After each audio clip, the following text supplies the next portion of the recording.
Anyone who has had the misfortune of hearing a political campaign in Ontario knows there are two sacred cows in our political system: healthcare and education. In this, the Liberals, Conservatives, and NDP are in lockstep. There needs to be more funding. The public system, whatever its flaws can work, will work, is working, etc. This is the message. Does this unanimous support from all spectrums of our political spectrum running apparently from bright pink to bluish pink, mean they're right? Does public health care and public education achieve the best results possible? Hardly. There is an alternative which is scarcely mentioned, namely the market. There are some terrible problems with our current status system and some wonderful advantages that a market in education would afford. The first problem with our current system is a lack of choice and competition. While advocates of the status quo point out that the state doesn't really have a monopoly on education, because after all, you can send your kids to private school or homeschool, to everyone but the elite, this is a false choice. If everyone was forced to buy a Ford, could they really afford to buy a Honda? Could you say they had a choice in what automobile they were driving? Everyone is forced to first purchase public education with their tax dollars, even, perversely, those who do not have any children at all. And then, if they want, they can send their children to government-approved private schools, which are forced by law to teach roughly the same curriculum as public schools. So to all but the super elite, this is not an option. Average Canadians simply do not have the money to first be forced to pay for public schools and then secondly to buy private schooling, which is why 90% of children are educated in public schools.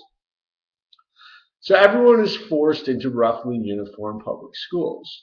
Are we really so naive to imagine that the educational needs of every single student in Ontario are identical?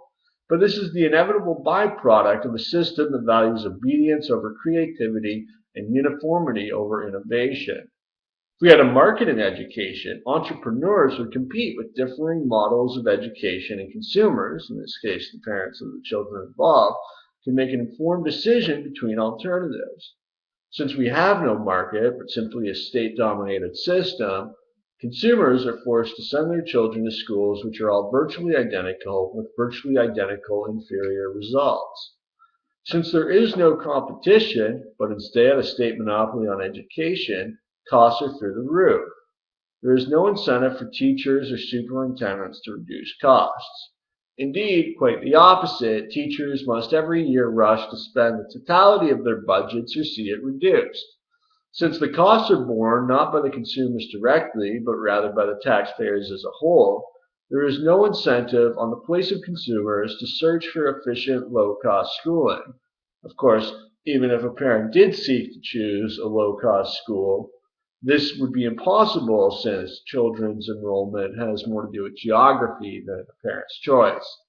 If the consumer, that is the parent, were to pay for the cost of tuition directly, you can be certain that cost would be a factor, making sure that entrepreneurs would compete on both quality, seeing who could provide the best education, and cost, seeing who could do so at the least expense to the parent.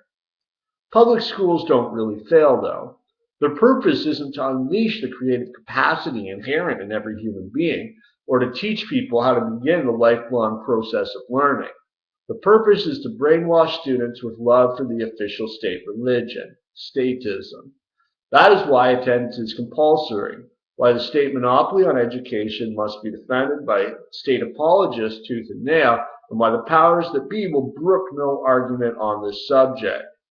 The point is to make us obedient, docile, and compliant, to make us learn to trust and fear and obey authority, and to instill within all of us a love and gratitude towards the state.